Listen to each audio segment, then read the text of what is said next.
No, Pero, solo Había Tere. otra, eran 3. no, pero yo no preparé. No. Se supone que éramos 3. Pero Bueno, ¿quién entonces, era? entonces, bueno, si Marcos no está presente, de que deje correr esta sesión, no salgamos, nos tomamos los 15 minutitos de descanso y a las 10:15 regresamos para escuchar las ponencias que haya para el día de hoy. ¿De acuerdo? ¿Me parece? Sí, yo sé. Bueno, ¿Quién está administrando la grabación?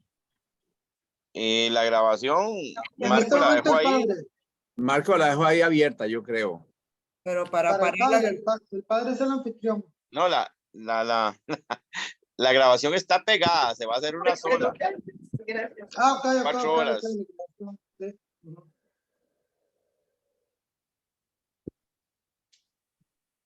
No sé. Oiga, ¿quién es el profesor de esta materia?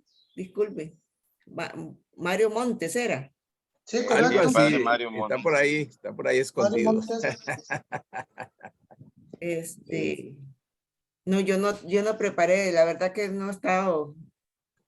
Y la próximo sábado no voy a poder participar tampoco. Qué torta. Estamos de vacaciones. Sí, yo sé, ya agarré modo vacaciones. Qué bueno, qué dicha. Pero solo tendríamos la participación de Teresita. Solamente. Sí. Yo En no este sé. caso, sí. Y Pero es que tenemos, había otra. ¿Por qué Eran no la 3. hacemos y por qué no la hacemos de una vez entonces? Si es solo la Teresita. ¿Qué opinan? No. De una vez. Digo yo, no Y creo que yo- Teresita va a durar 2 horas. Teresa es la que manda. Ya está bien, Tere. Sí. sí, porque yo quiero compartirles que de hoy en los siguientes sábados yo no voy a participar en vivo, sino que las voy a escuchar las clases en diferido. Tengo ahí un compromiso con el equipo de cursillistas. Todos los sábados tenemos sesión de trabajo. Entonces, por lo menos el resto de este curso, por lo menos el resto de estos cursos de los sábados, yo no voy a poder conectarme. Entonces démosle viaje a Entonces, Teresita. démosle viaje, sí. Bueno, Yo digo que sí. Déjala ya, de una vez, entonces. Mejor. sin receso. Sin Sí. receso. Bueno, entonces, Es que nos arriesgamos a Eche, que eche. bueno, vamos así como.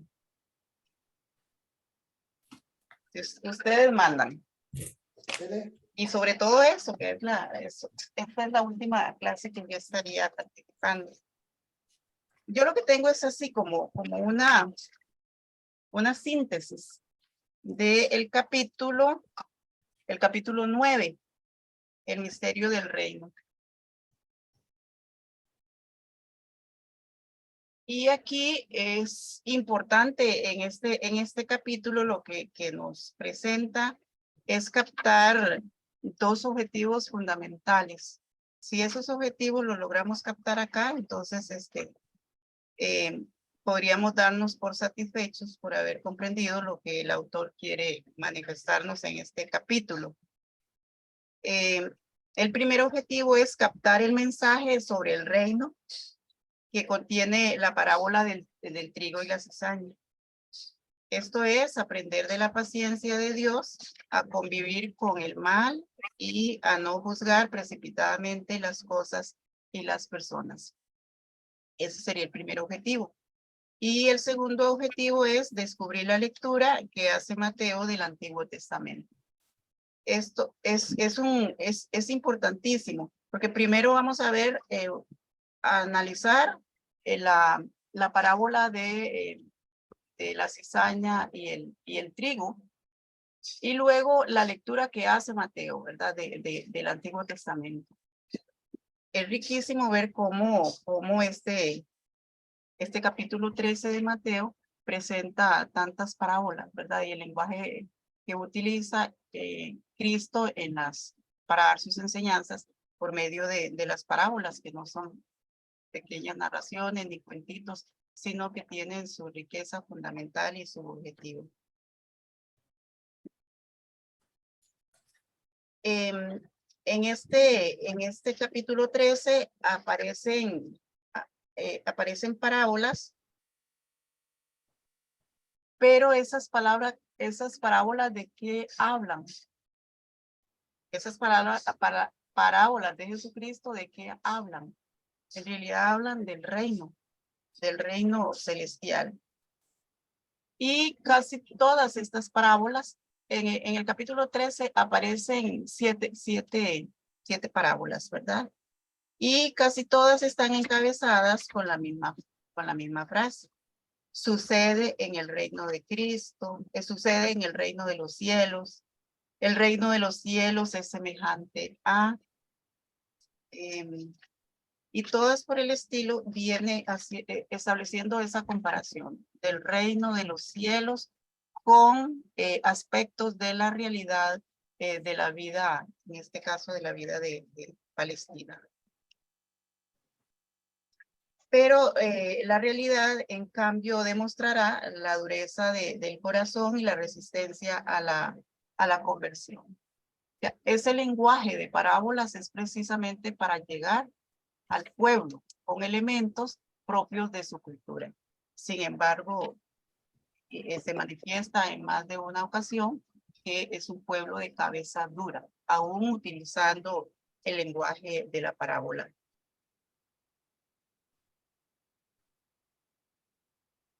En esta parábola hay dos elementos fundamentales, que es que un hombre, el reino de los cielos se parece o es semejante a un hombre que llega, siembra su campo con semilla buena. Y por el otro lado, cuando esta semilla, cuando los siervos van a ver ese sembradío, se dan cuenta que no solamente hay trigo, sino que hay cizaña. Y ahí se provoca esa reacción en la parábola, donde llegan los siervos y le preguntan al Señor, ¿qué hacemos? Y el elemento de la parábola es como la sorpresa que se da, el choque. Ellos esperarían, los siervos, que el Señor les diga, no, que el Señor les diga, córtenla, arránquenla más bien, arranquen la cizaña. Y el elemento sorpresivo es que les dice, déjenla que crezca, dejen que la cizaña crezca junto con el trigo, ¿verdad? Esos dos elementos hay que tenerlos ahí en cuenta, propios de la parábola. Esa paciencia del Señor, donde que choca un poco con la desesperación o la ligereza de los siervos. Entonces él les dice, esperen que crezcan juntos. Y ahí nosotros nos cuestionamos, nosotros mismos. Tenemos dentro no solamente creciendo con nosotros la cizaña, sino también, no solamente creciendo con nosotros el trigo, sino la cizaña. ¿De qué manera podemos arrancarnos la cizaña, que es lo que quisiéramos inmediatamente? Y a nivel externo también. Nuestro pueblo, nuestra iglesia va creciendo con el bien y el mal, con el trigo y la cizaña. No podemos quitarlo. Y nosotros en nuestra desesperación, sobre todo en nuestros grupos apostólicos, quisiéramos cuando creemos que alguien está actuando mal, entre comillas, porque creemos nosotros. Entonces lo que quisiéramos es de una vez qué hacer para quitarlos. ¿Qué hacemos? Porque quisiéramos tener un mundo ideal donde solo exista el bien. Entonces, como les decía, en esta parábola se compara el reino de los cielos con el grano de mostaza, con la levadura el grano de mostaza. Leyendo mal, disculpen. Más bien, en este capítulo tercero hay varias comparaciones de elementos de elementos de la realidad de Palestina. Entonces vamos a ver por aquí les tengo, quiero mostrar.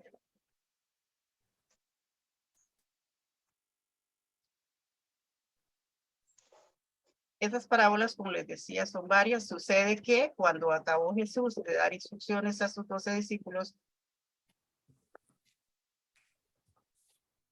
bueno, más bien, vieras que me cuesta seguir como apuntes. Voy a explicarles más bien. Entonces, hay varias comparaciones en esta parábola, por ejemplo, con el grano de mostaza, que crece, que siendo pequeñito, crece en el desierto, aunque no sea muy grande la planta, pero en el desierto se ve grande, porque precisamente es del ambiente. En un desierto, esta planta sería enorme. De esa manera, pues va creciendo el reino de los cielos en nosotros. Igual sucede con el grano, con la levadura, ¿verdad? Entonces, va creciendo poco a poco. Así el reino de los cielos va creciendo en nosotros, va creciendo poco a poco. ¿Qué se enseña en estas parábolas sobre Dios y el reino? ¿Cómo reaccionamos cuando en su iglesia se presenta el mal? Les decía. Vamos a explicar entonces, y esta parábola solo aparece en Mateo y es una de las pocas que Jesucristo explica. Nosotros vemos que las parábolas no se explican, ¿verdad? Y hay un pasaje donde uno de sus discípulos le dice, bueno, ¿por qué a nosotros nos enseñas con palabras y ellos con parábolas? Y él dice, bueno, es que Jesús les dice, bueno, es que a ustedes sí se les da a conocer el reino de los cielos, mientras que ellos necesitan que se les hable con este lenguaje, con el lenguaje, con su lenguaje propio, porque las parábolas en realidad son una ventana que nos permite ver al pueblo, al contexto, a la cultura palestina. Entonces, de esa manera, pues ellos, por medio de las parábolas, van a entender mejor el mensaje de Cristo. Entonces, la misión de la parábola no es enseñar, es provocar la reflexión y la toma de postura frente a la persona y el mensaje del maestro. La parábola comienza narrando una escena de la vida cotidiana que podía resultar familiar a la gente que rodeaba a Jesús. Por ejemplo, sembrar en la tierra fértil y que el vecino malo le siembre la hierba mala. Era una práctica común de esa cultura, donde las personas sembraban en tierra fértil, pero una forma, el enemigo llegaba y de manera descuidada o en la noche sembraba entonces la hierba mala para hacerle daño a su cosecha. La prudencia del Señor frente a la impaciencia de los siervos es la lógica humana con la lógica divina. Este sencillo relato hace ver que el reino de los cielos está ya presente en medio de las relaciones negativas de este mundo. La historia es un campo en el que se mezcla el bien y el mal. Al final, cuando llegue la siega, es decir, el juicio divino, cada cual habrá dado su fruto y entonces podrán separarse sin posibilidad de error en la realidad de nuestra iglesia. Siguen creciendo juntos el trigo.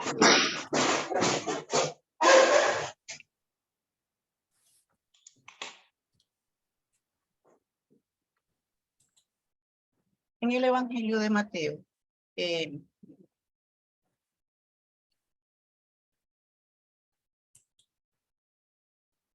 lo que Mateo trata de o demuestra es cómo lo que está escrito en el Antiguo Testamento por medio de su evangelio por medio de su evangelio, lo trae al presente para demostrárselo a los judíos incrédulos.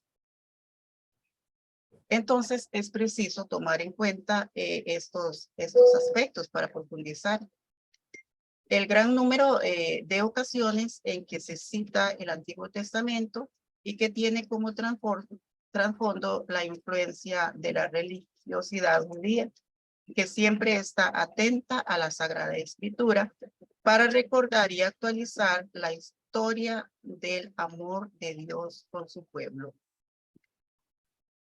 La lectura judía de la Biblia, entonces, es para ellos lo más importante o lo muy significativo para los judíos es precisamente la liberación de la esclavitud egipcia.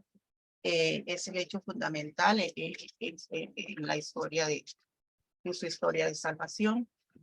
Otro aspecto para los judíos en la lectura de la Torá, ¿verdad?, es la alianza, el pacto de Yahvé con el patriarca Abraham y el pacto también con Moisés en el monte Sinaí que estableció Dios.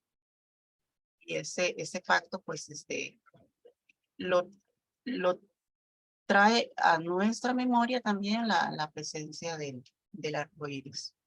Otro aspecto son para los judíos que tiene la importancia de la Biblia o de la Torá para ellos, son las normas concretas que en adelante regularían la relación entre Dios y su pueblo, contenidas precisamente en la Torá. Es la ley a la que viven ligados los judíos desde siempre. Y para los judíos la palabra es intocable en cuanto texto escrito, pero su comprensión debe actualizarse día a día, porque Dios ha hablado pensando en todos los tiempos futuros. Según esto, todo está contenido en la Torá.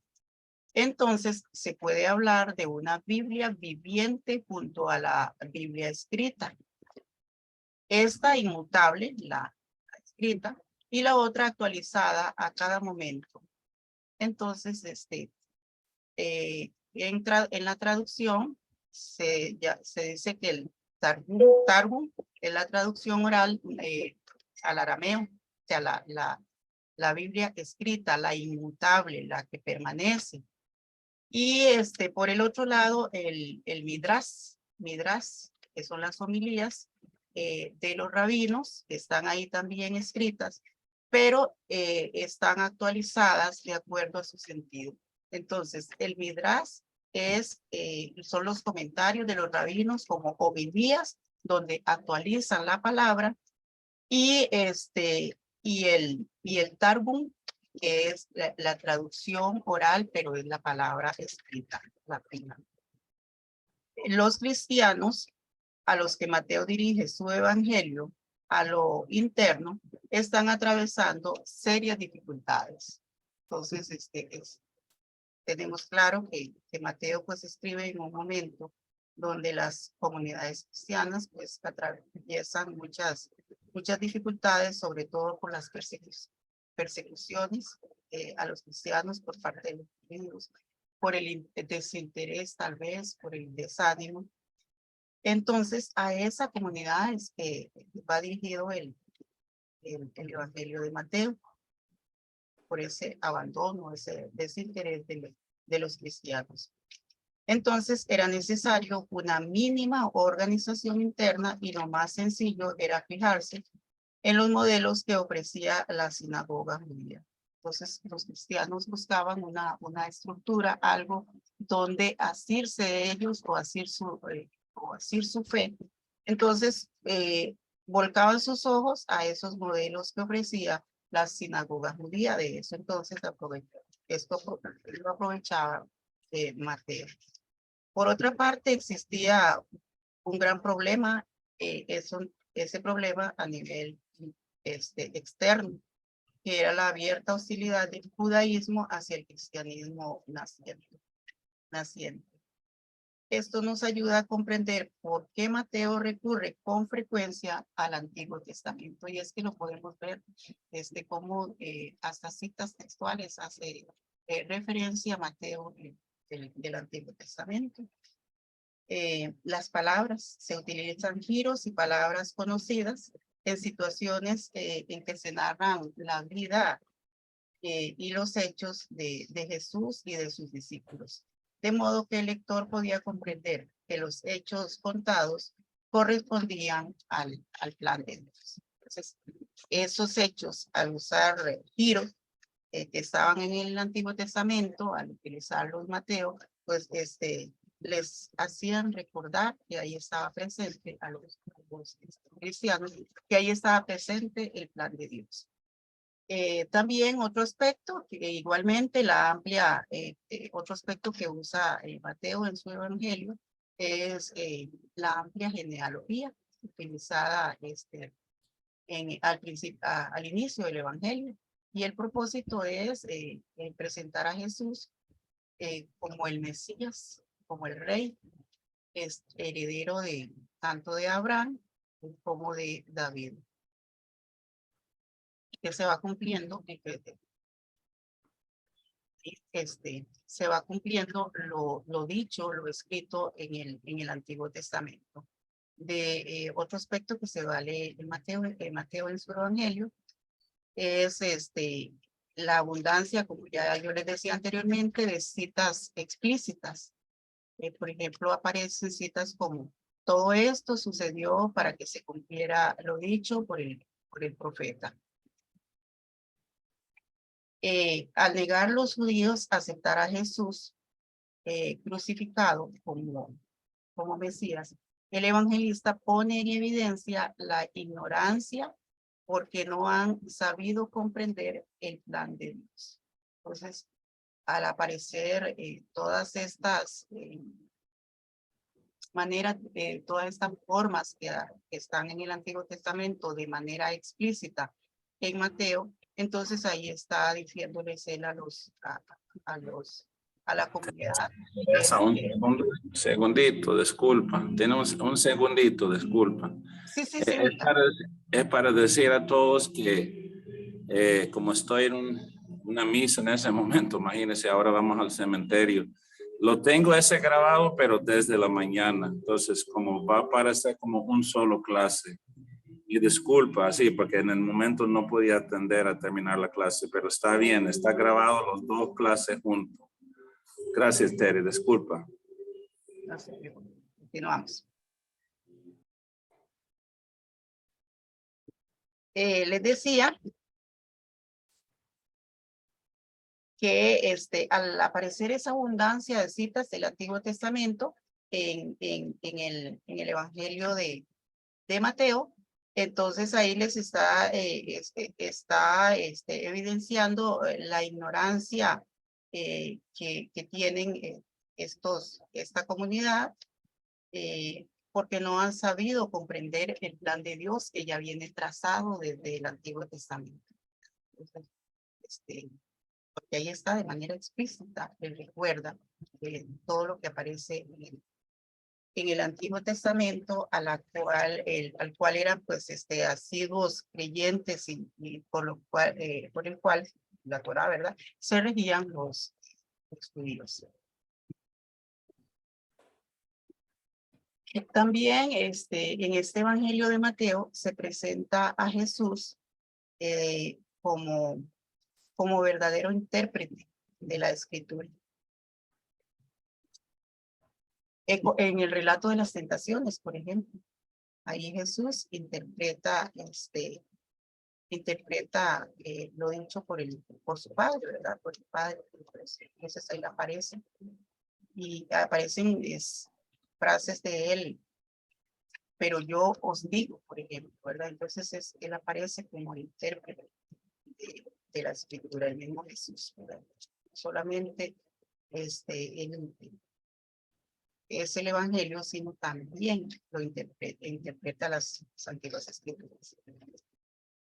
Finalmente, encontramos en el Evangelio distintos personajes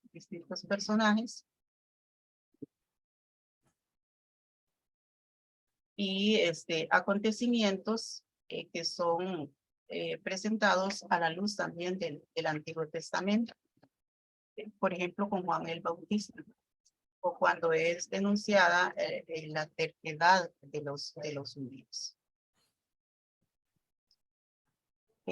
Hace ya casi 2000 años, los cristianos a los que Mateo se dirige, o dirige su evangelio, releían el Antiguo Testamento desde las circunstancias concretas que estaban viviendo, desde su realidad.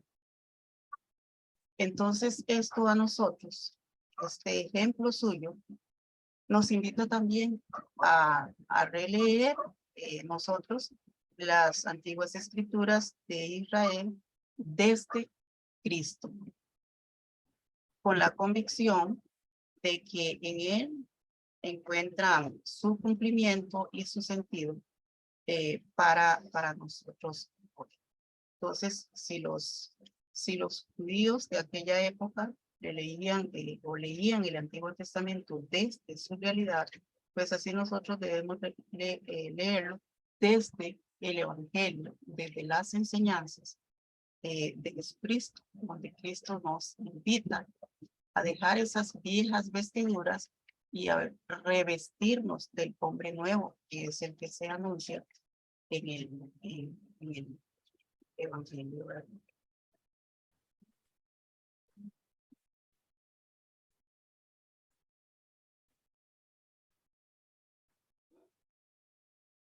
Y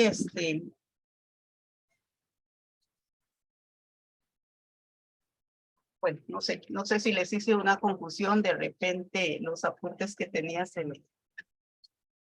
me fueron algunas citas, pero algo que haya dicho yo y que no haya quedado hoy claro, porque eso sí traté de interiorizar un poco este texto, o algún comentario.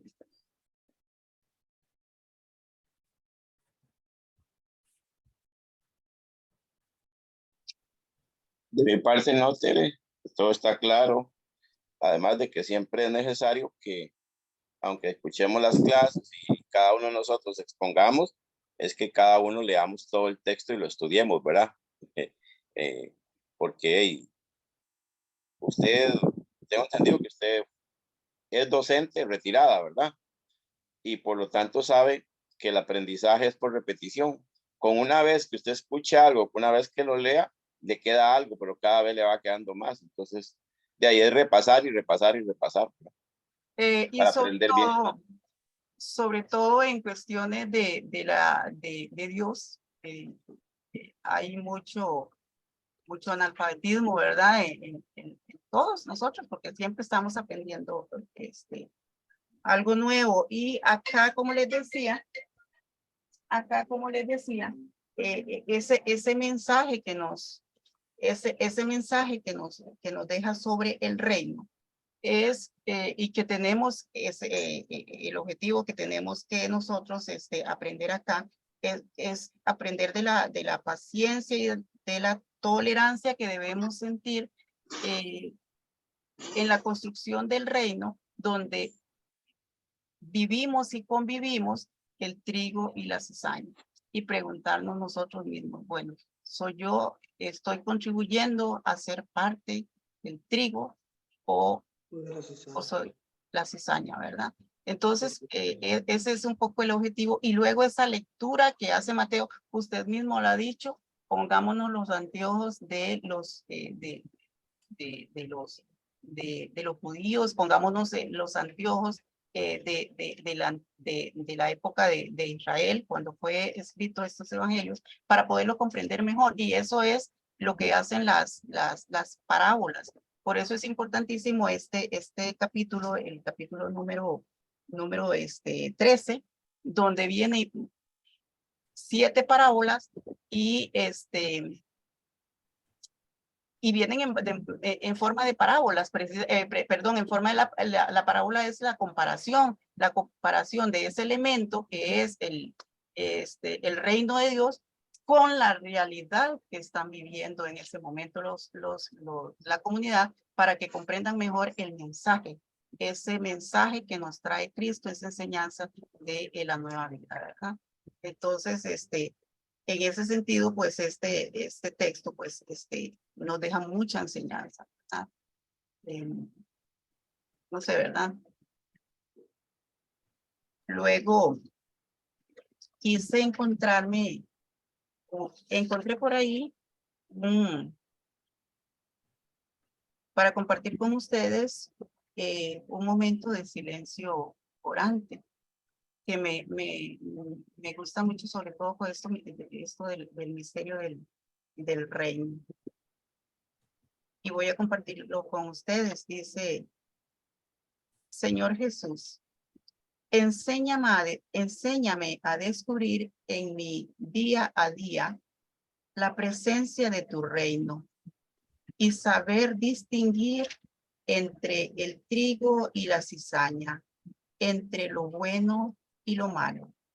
Ayúdame, Señor, a resistir la cizaña. Que no suceda nunca, Señor, que yo produzca como fruto la cizaña, acogiendo con mi pasividad la semilla del mal en mi corazón. Gracias, porque voy entendiendo cada vez más que soy parte de tu reino, que no es algo fuera, sino dentro de mí. Gracias por haber sembrado buena semilla en nuestros corazones y llamarnos a edificar cada día tu reino en el mundo. Amén.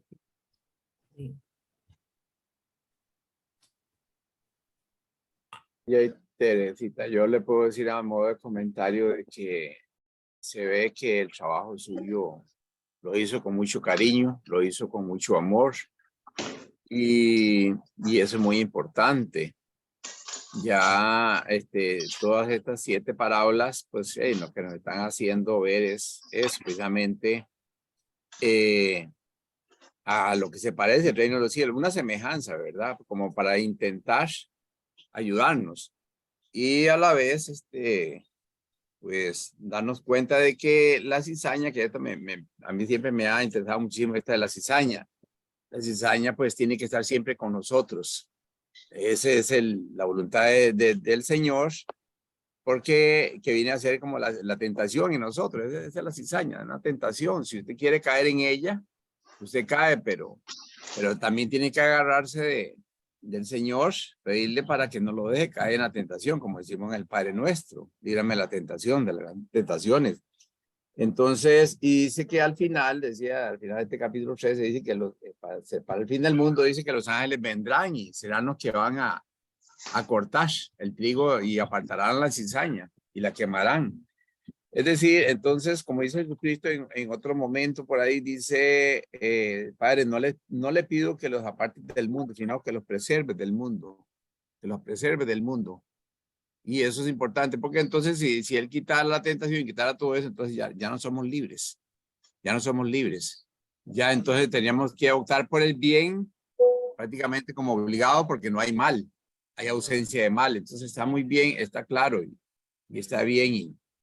Y sí, claro, hay a elección de uno, elegir el camino. Dice Jesucristo, hay 2 caminos, el camino de vida y el camino de muerte. ¿Cuál queremos elegir? Entonces ahí es donde nosotros libremente elegimos el camino que nosotros queremos, pero no podemos culpar a nadie de lo que nos pase o de lo que después, ¿por qué razón? Porque nosotros hemos sido libres. En la libertad que Dios nos ha dado, hemos elegido lo bueno o lo malo. Y entonces, pues nada, está muy bonito el trabajo y que dicha que se ha preparado con ciencia, se ve cuando alguien hace las cosas con cariño y con amor. Y entonces, muchas gracias. Y sí, tenemos que seguir repasando y seguir meditando esta palabra, no solo esta, sino todo, porque eso es lo que nos ayudará a que podamos crecer en obras buenas. Gracias, Zacarías. Quiero decirles que yo no me dediqué mucho al texto porque, como decía Carlitos, el texto lo tenemos todos. Sí me interesó mucho la parte de la parábola, la parábola, porque es el lenguaje del reino. Decía un autor, Jungel, que la parábola es la lengua del reino. Y es que es el lenguaje por excelencia que usa Jesús. Entonces, ahí sí estuve investigando bastante sobre todo sobre eso, ¿verdad? Sobre la parábola, que es el lenguaje que se usaba, esas comparaciones que en los proverbios, que en los dichos, que entonces se establecen esas comparaciones, pero siempre tratando, siempre para llegar al pueblo, a ese pueblo cabezón, a ese pueblo que no le llegaba el mensaje del Señor, ¿verdad? Entonces, yo lógicamente no me iba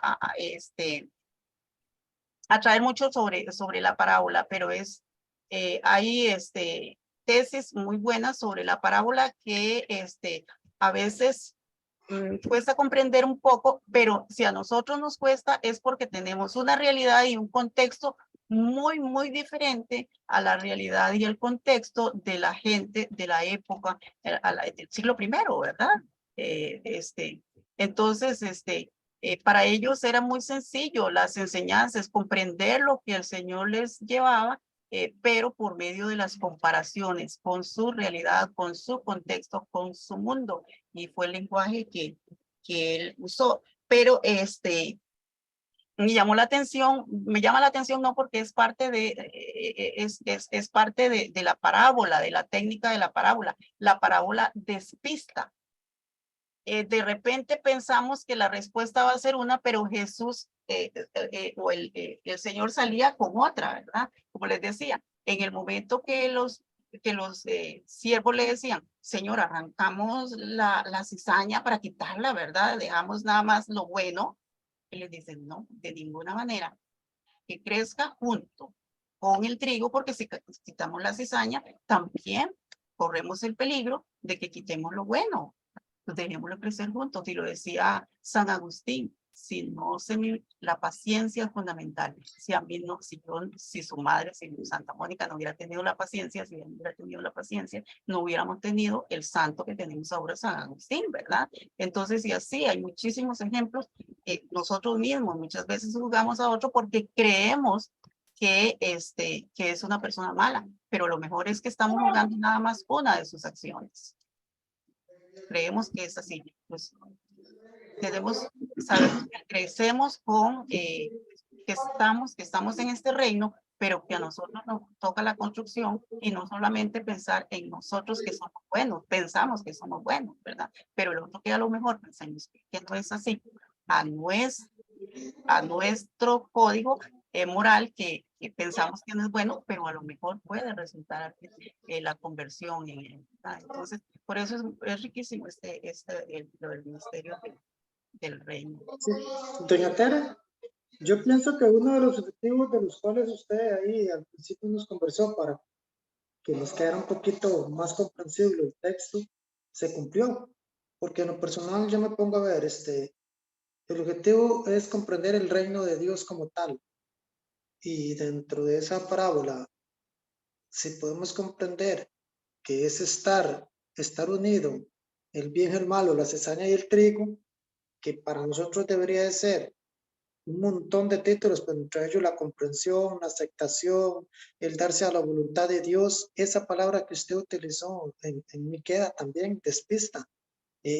¿Quién se va a imaginar actualmente que no se vaya a decir, no, quitemos eso, no, quitémoslo, no, lo malo con lo bueno no? ¿Ves? Pero entonces es una muestra de lo contrario a lo que nosotros humanamente podemos pensar. Dios quiere que nosotros marchemos juntos, pero que sí haya un equilibrio de lo que nosotros creemos pensar, ¿verdad? Actualmente, por ejemplo, yo me pongo a pensar, nosotros le decimos al Señor, por ejemplo, ahorita, Señor, ¿por qué no me das esto? No, suave, todavía no es el momento, tranquilo, ve. Tenemos que ir creciendo en nuestra fe con eso, con esa aceptación. O sea, porque el Señor no me da eso, ya yo no voy a dejar de estar invocándole, de estar pidiéndole, de estar entregándome a Él, ¿verdad?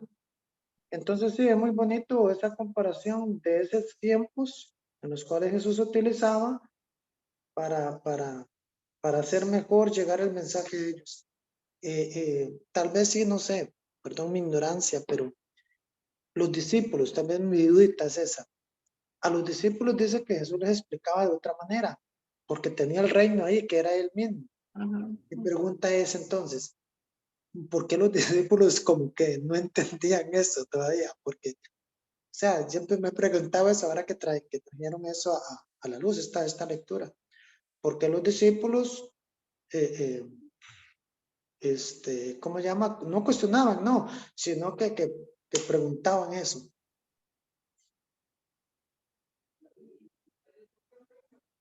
Recuerden que esa fue la respuesta que les dio a ellos, a los apóstoles. Bueno, ¿por qué a nosotros? Porque a ellos les enseñas en parábolas. Yo, por lo menos desde mi ignorancia, que en esto sí la confieso, yo diría, bueno, es que ustedes son parte de, pues para ustedes también va, ¿verdad? Para ustedes también va, yo lo diría así, ¿verdad? Para ustedes también va, porque ellos mismos, ¿verdad? No estaban, ellos seguían al Señor, pero desde luego, había muchas cosas o muchos aspectos del mensaje del Señor que ellos no lo comprendían, ¿verdad? No comprendían,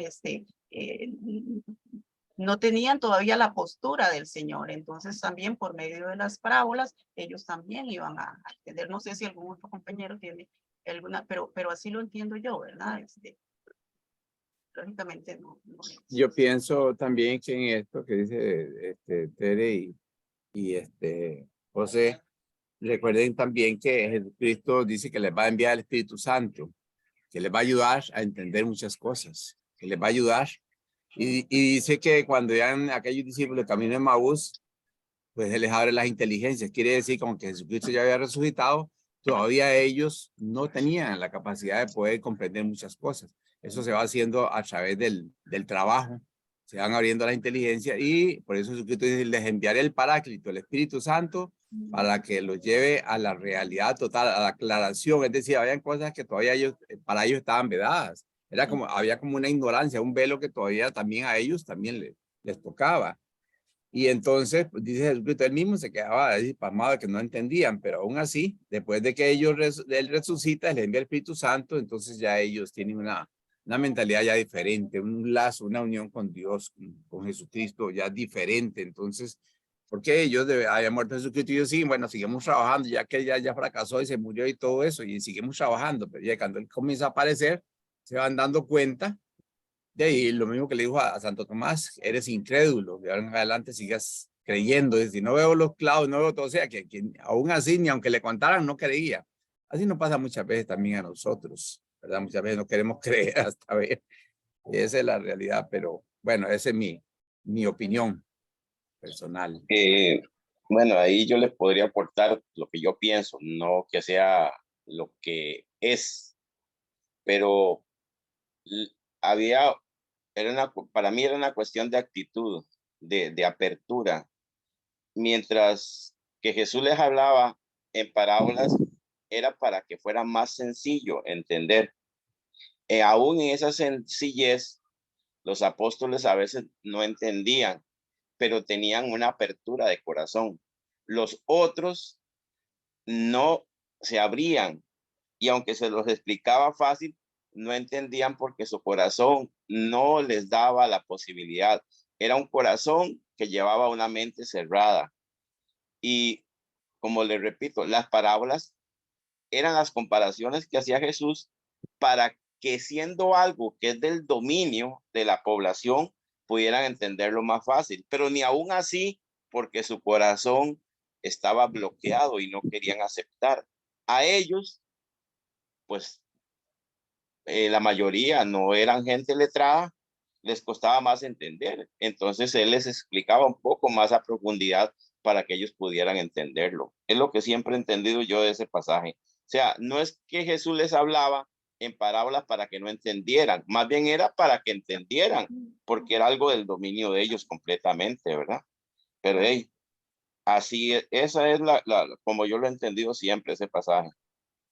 Claro, para nosotros a veces se nos hace un poquito difícil las parábolas porque no es de nuestro contexto, no es nuestra realidad, pero para ellos era la forma más sencilla podían comprenderlo, ¿verdad?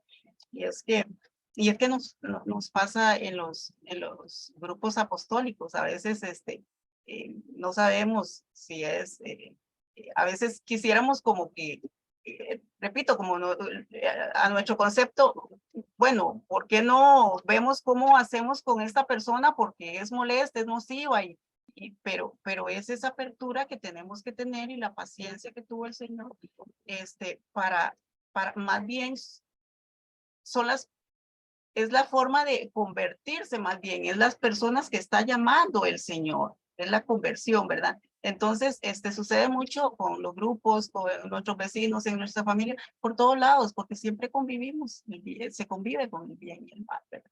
Sí, y eso que dice Carlitos es cierto, ¿verdad? Un lenguaje sencillo, ellos decían, bueno, ¿por qué a ellos en parábolas y a nosotros no? Bueno, es que ellos, por lo menos los otros estaban con él, lo seguían, estaban ahí con él.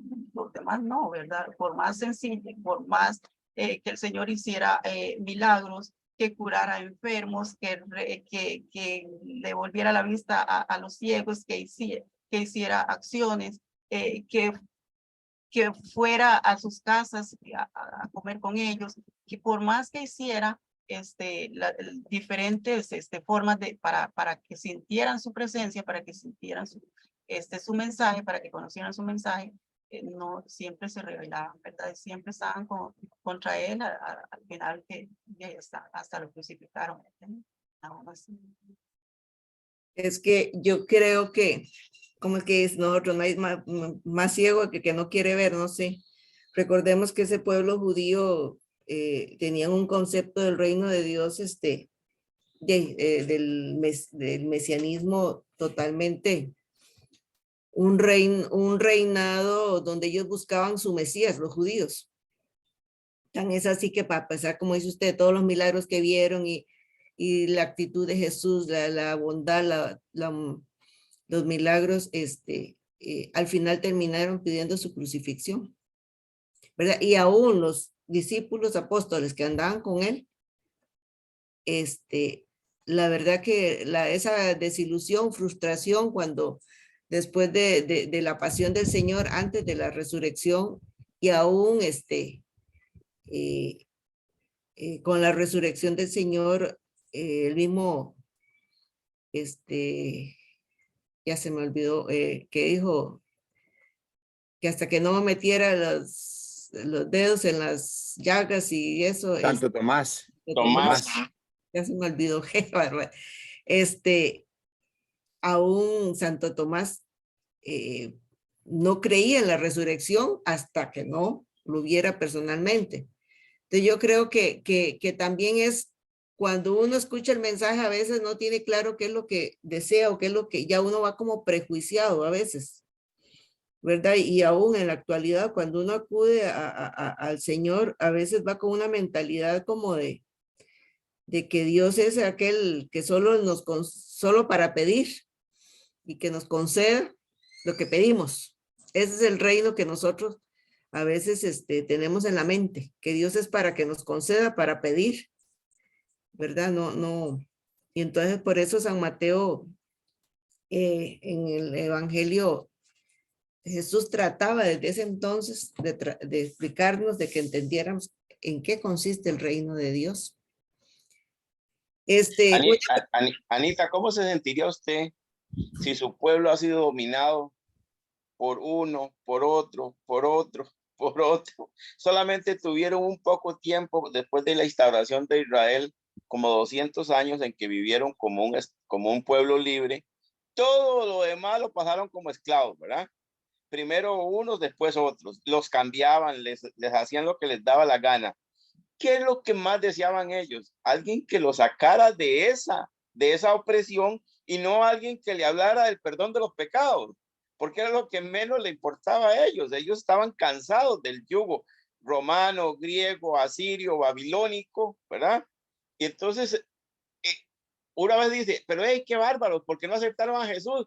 Es que Jesús no era la solución para ellos en ese momento. Ellos tenían una presión política de restricción tan grande que ellos lo único que deseaban era que viniera el Mesías a liberarlos, pero del yugo de Roma, no el yugo del pecado, ¿verdad?